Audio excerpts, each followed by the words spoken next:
Hi, and welcome again to my Physics Online Video Lecture Supplement series. Today's video, we're going to be talking about the simple harmonic oscillator, and in some sense this is our first look at this topic. There may be additional parts to this video, and so I'm titling it Simple Harmonic Oscillator Part 1. Really, we're wanting to just simply get the conditions for simple harmonic oscillation and see how it is that a spring and or a pendulum would satisfy those conditions. Alright, so let's get into it. So what is the basic condition for something to be a simple harmonic oscillator? What is the basic equation of motion? Well, the answer is the basic equation of motion is of the form A plus omega squared x is equal to 0. So if it can be described by this equation, then it's probably a simple harmonic oscillator of some sort. So what are A, omega, and x in this case? Well, A is the rate change of the rate change of x. So for example, and this is kind of the common for physics 1 or 2, introductory physics definition, A is acceleration and x is displacement. Okay, so this would satisfy, if we have an equation that satisfies this, this would satisfy this equation for motion. And then this other term, the thing that looks like a W, it's actually an omega, lowercase omega, is angular frequency, and it is a constant for this motion. So for a given oscillator, it must be constant. Okay?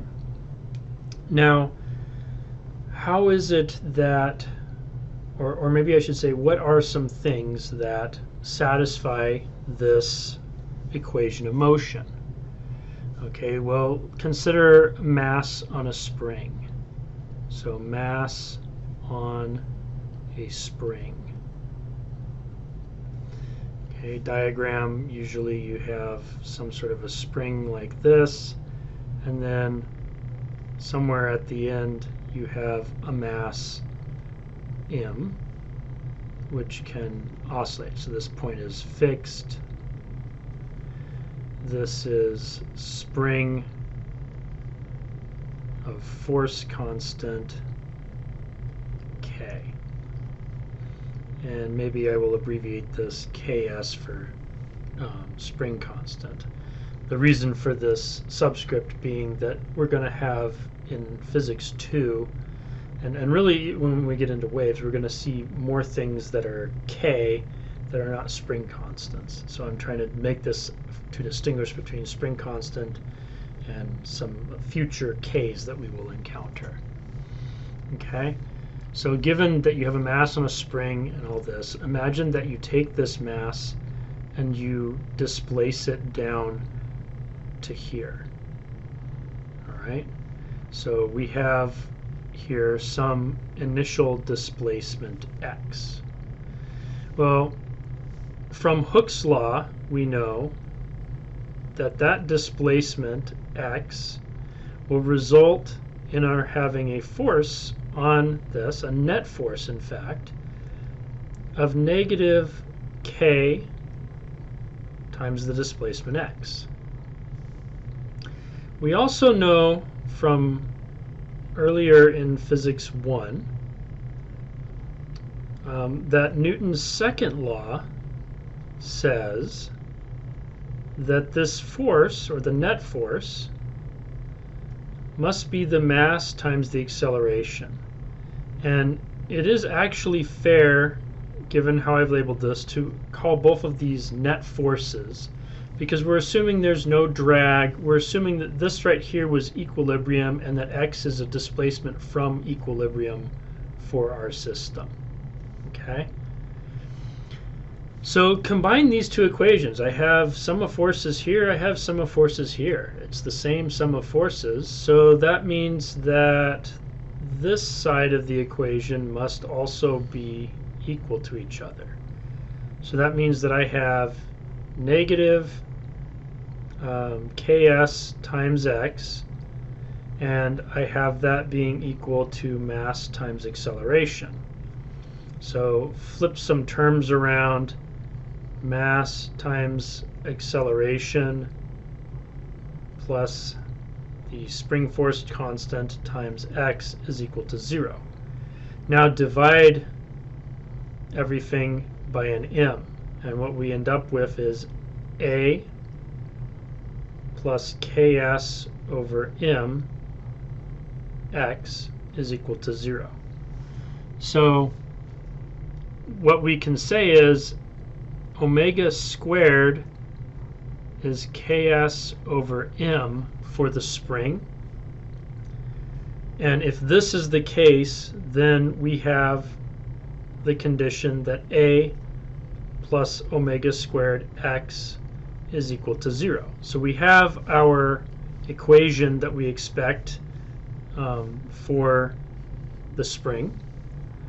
But we also kind of have a second result here, which is that our expected angular frequency omega squared is ks over m. This is akin, by the way, to saying that just the simple angular frequency omega is the square root of k over m. All right, now let's consider another one. Let's say that we have the simple pendulum. So this is basically a large mass at the end of a long string. So string is approximately massless. The weight at the end is approximately weightless. The weight at the end is approximately small in diameter compared to the length of this string. So this has length L. We'll call this angle theta. And if theta is small, so if theta is much, much less than 1 in radians, then sine of theta and theta are approximately equal to each other. You can try it out, by the way. So I have here a calculator. It's in radian mode, and you can type this along with me if you've not done this before. Let's say that I want to find the sine of 0.1 radians. So I'm finding the sine of 0.1 radians, and sine of 0.1 radian is approximately 0.09983. So this is barely just a little under 0.2% difference between this number and just 0.1. And if I go to an even smaller number like sine of 0.01, I get 0.0099998, so even less than that 0.2% difference. Okay, and how much is 0.1 in radians? Well, that's a little under 6 degrees. If I do 0.1 in radians, 18 divided by pi is 5.7. So we're looking at like 5.75 degrees.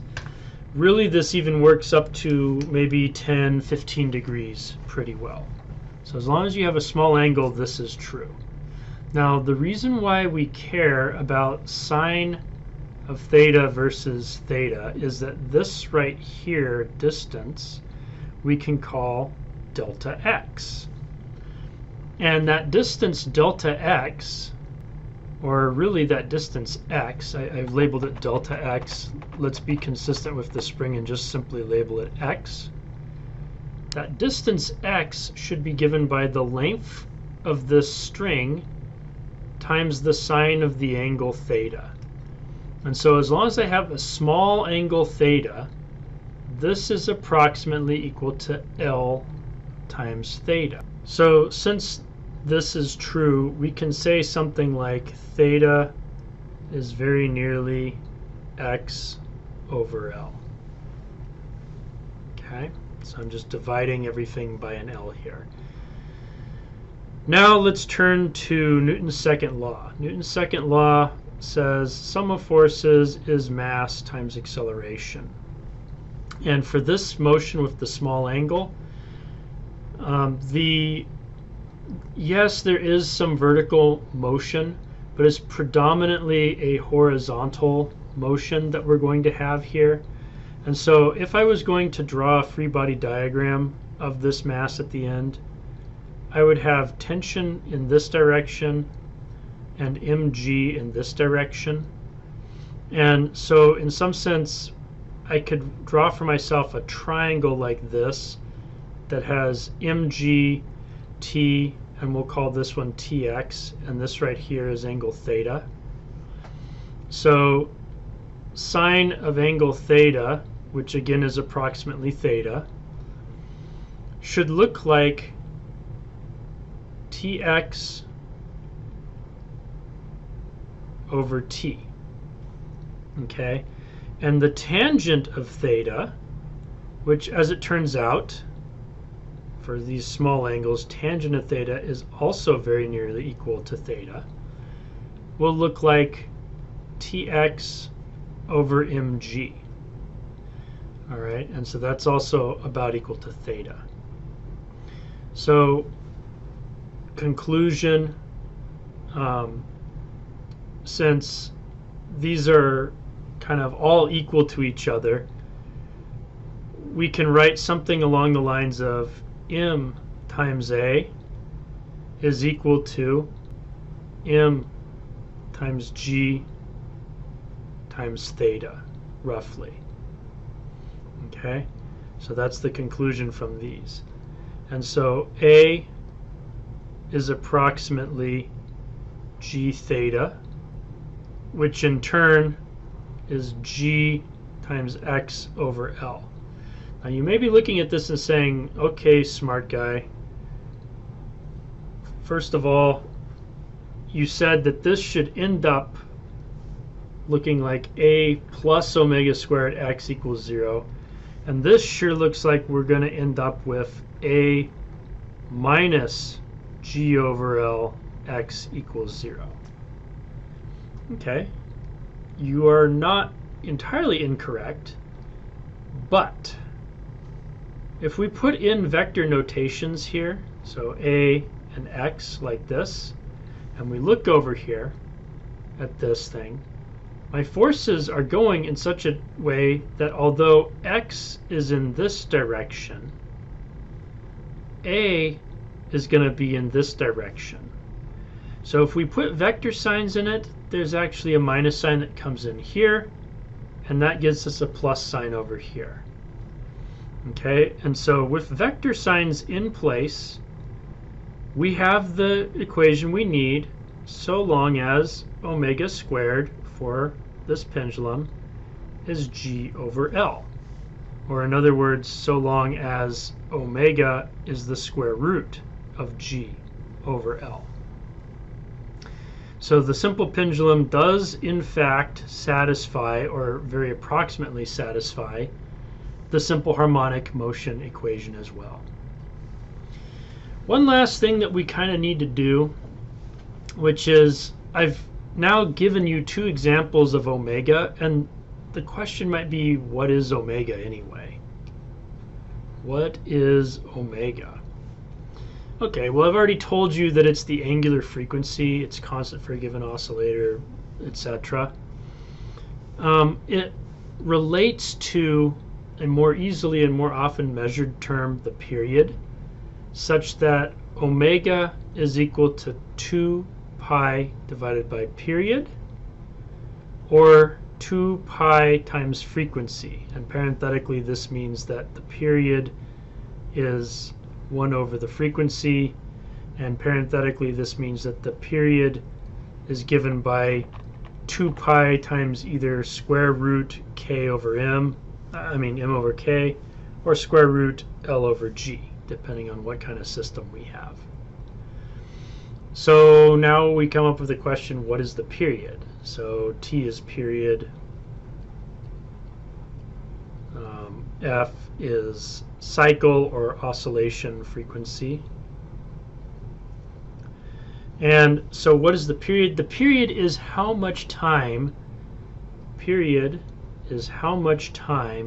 does it take to complete one cycle or one oscillation. Frequency in turn is the reciprocal of the period, and frequency is just how many cycles occur, or cycle frequency at least, is how many cycles happen per unit. All right, and the units that go with these two things, for the period, the unit is just a period of time. It's the second.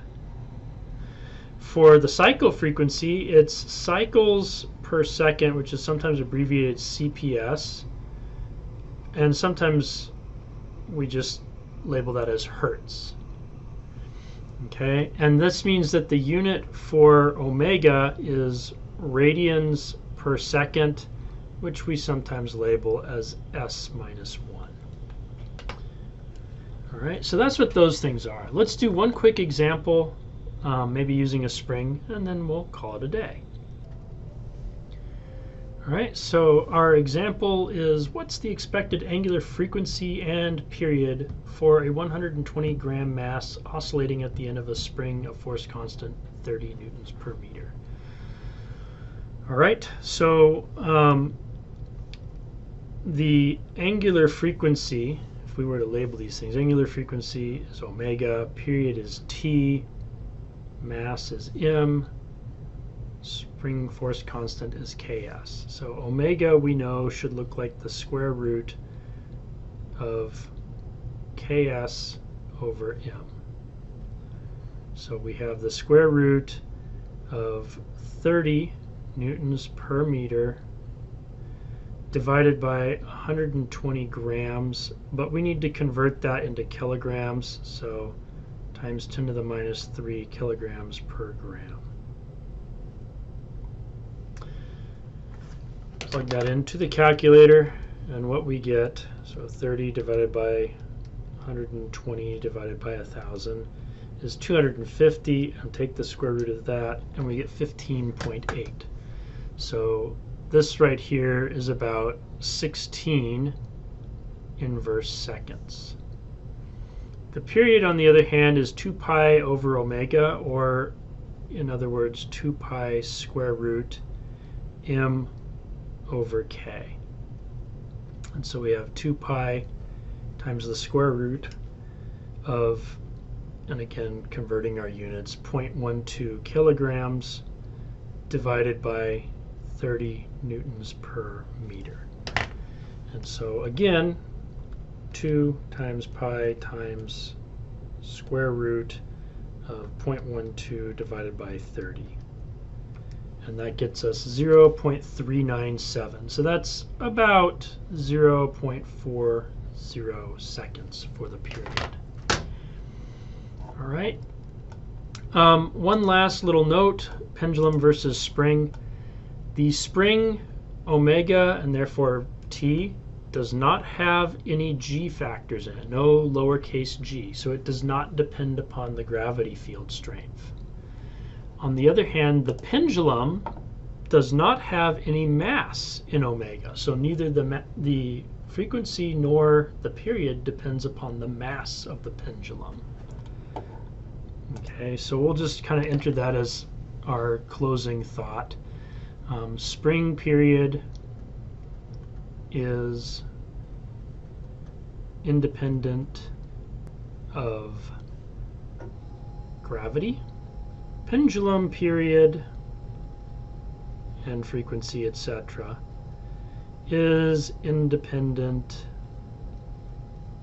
of mass. And this is, of course, the simple pendulum.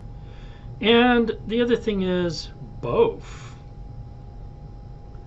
are independent of maximum displacement. All right, which term we will learn a little more about in part 2 of this. So there you have it. There is simple harmonic motion part 1, the conditions for the motion. And thanks for watching today's video, and I hope you learned from it.